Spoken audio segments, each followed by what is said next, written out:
Hey guys, what's up? Raging Oak Tree Productions here with another commentary video for you guys to taste as like a trial version in case you guys want more of these, then you can donate. But we got another commentary video here. So yeah, but before I get into this real quick, I just wanted to say that according to YouTube Studio, according to what YouTube Studio has told me, 60.2% of you guys who are watching my videos are not subscribed. So, if that 60.2% of you that watch subscribe, I could get so many subscribers, and if you guys support me, then that would be donate to me on Patreon, subscribe, however you want to support me. I'd really appreciate it. It'd really grow my channel so that, more people can enjoy my content. So if you're watching this and you are not subscribed, then hit that subscribe button and hit that bell notification button so you'll be notified of when I upload a video and you won't miss a video. So with that said, let's get into the commentary video. Okay, so right here we have the opening scene of some of Chad's friends that we saw in the first film, which, like I also said in the first film, these Chad's friends, similarly to how Chad is based off me, Chad's friends are based off of my friends in real life. But yeah, and then you also basically they're at the mall, and then Chlorine and Piero come in with their thugs, and they basically take everyone hostage. Excuse me, voice crack. But yeah, and now it's this real. It's quite the situation. But I'm gonna skip this intro real quick. All right, so now we got a little scene here. I don't know if this scene was for you guys, but when I put this scene in here, it was kind of cringy for me. I don't know if it was really cringy for you guys to watch this scene, but basically, the only reason I wanted to include this scene was to inform the viewers that, they kind of did it, if you know what I mean. But that's basically the whole reason I put this little scene in here, to also basically continue on what happened after the last night when Chad kind of came in and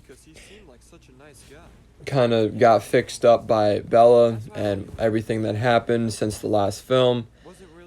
And this is, as you can tell, this is before the attack, which would happen that night. And yeah, so the only thing I really had to say was that scene was a little cringy for me.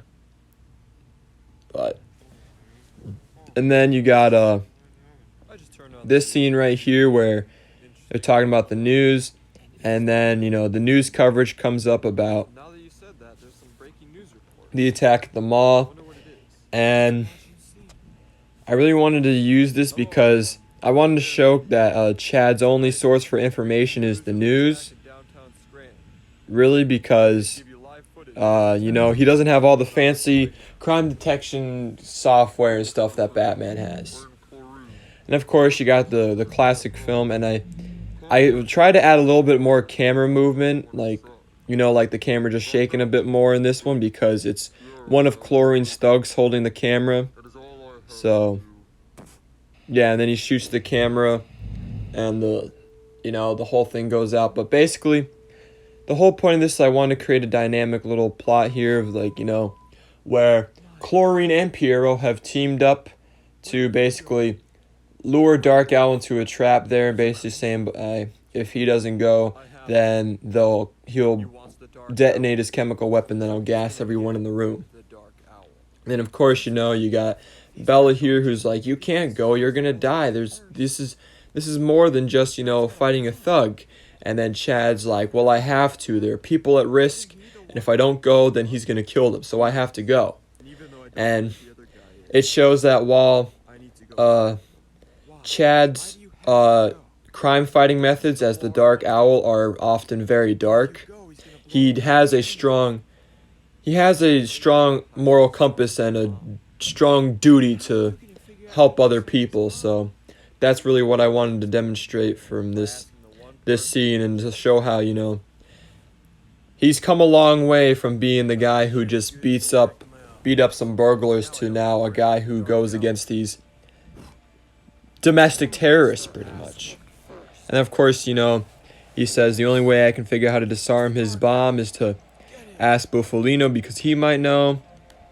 This is the scene where the Dark Owl finally gets to see Bufalino. But those fight scenes, I really liked how I did, because like I said, I watched a lot of different tutorials on fight scenes and stuff, and I learned about how what you kind of want to slow. What I do with my fight scenes, I make it a little slow in the beginning, and then it goes fast, and then it goes slow, and I added in all these sound effects that I do in my fight scenes, like hitting and stuff, are all custom made, like, so. And of course you have him interrogating Bufalino about the how to stop Chlorine's bomb, and then he figures out that it's a jammer, but yeah, that's what this whole scene was about right here. And of course you have the little jammer, which stops the signal from getting from the detonator to the bomb. And then of course you have right here his little lair. And for this I wanted to basically make it so that he has like his own version of the Batcave, but it's not really the Batcave. It's kind of like his the basement of his house, and it's not as sophisticated as the Batcave, and the only reason it's there is to keep his suit. So I wanted to show that he has upgraded, since just using his closet, and his room as his little lair. And of course in here you hear the classic phrase, this could be the end game, that you heard in the trailer. Just because I thought that was a phrase that, created a lot of suspense and stuff, And it also hints that, this could be his demise. And of course you have Piero and Chlorine like, oh, I'm tired of waiting for Dark Owl. Where is he? Then, he hops in, and, very quickly he takes out that one thug. And then, Piero is getting ready to fight Dark Owl, because, Dark Owl has a thirst for vengeance.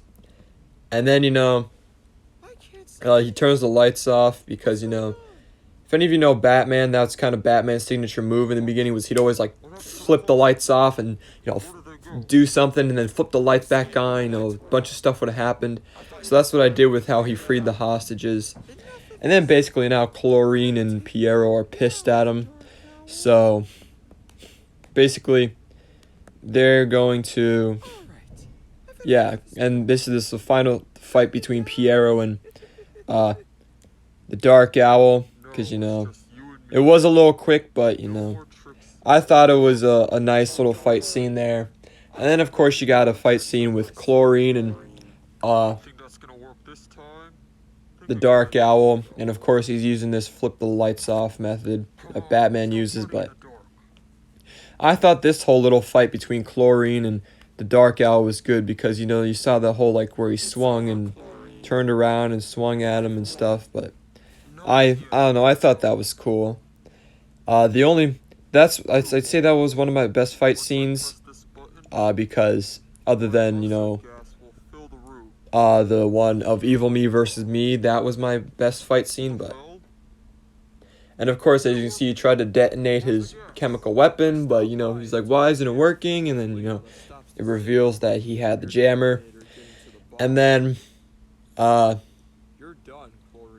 kind of wanted this to be, again, I took inspiration for this from The Dark Knight Rises, when Batman has to take away the Bane's nuke so it doesn't blow up the city. And then we see that his ship gets blown up, but then, it also hints that he survived. And of course, you have the cool little explosion thing there. And then, of course, you get the news reporters here talking about his death, because I wanted to seem like, chlorine just detonated a bomb and blew up the whole mall with Dark Owl and chlorine inside. And now, basically, again, like the Dark Knight Rises, I want to be where like everyone's like, the Batman has died.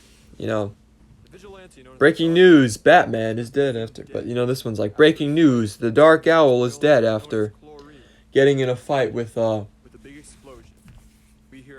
whatchamacallit, with chlorine. And also, from Batman the Telltale series, in the end, if where Bruce Wayne and Alfred are watching the news, of the news coverage of Batman and Vicky Vale's fight. I kind of took inspiration from that for this ending scene. And then, of course, you have the news saying, oh, Dark Owl's dead. And everybody's like, oh, my God, no, he can't be dead. But then, Chad comes in. He's like, they're talking about my death, huh? And then, he talks about retiring here, hanging up the cowl and the suit and, not being, basically retiring from fighting crime now that everyone thinks he's dead. And then, of course, have the cliffhanger where he's like, if the people need me, I'll be there, which kind of sets it up for maybe I might do more Vigilante, Dark Owl movies in the future. Maybe not, but, that's kind of what I set it up for, use that line for. And, of course, you have all the music credits here, and the music I used for this end scene, as some of you might realize, was again from the music that was used for the end credits of The Dark Knight Rises, because I took a lot of inspiration for this film from The Dark Knight Rises, the way how the hero kind of cheats death and everyone thinks he's dead, but he's really not, and now he can go back to a normal life. But that's all I really got for this video. If you enjoyed the video, please drop a like and subscribe to the channel if you haven't already. Also, this is going to be the last commentary video I publicly upload on this channel. So, if you want to see the commentary videos of any future stop motions I make, then I recommend you go donate to me on Patreon. Select the $10 tier. In addition, with the benefits of the 2 prior tiers, you also get these commentary videos. So, you get a lot of benefits in exchange for your generous $10 donation. And I'd really appreciate it if you guys donated to me on Patreon. There will be a link for that in the description below. Anyways, thank you guys so much for watching, and I hope you all have a great day.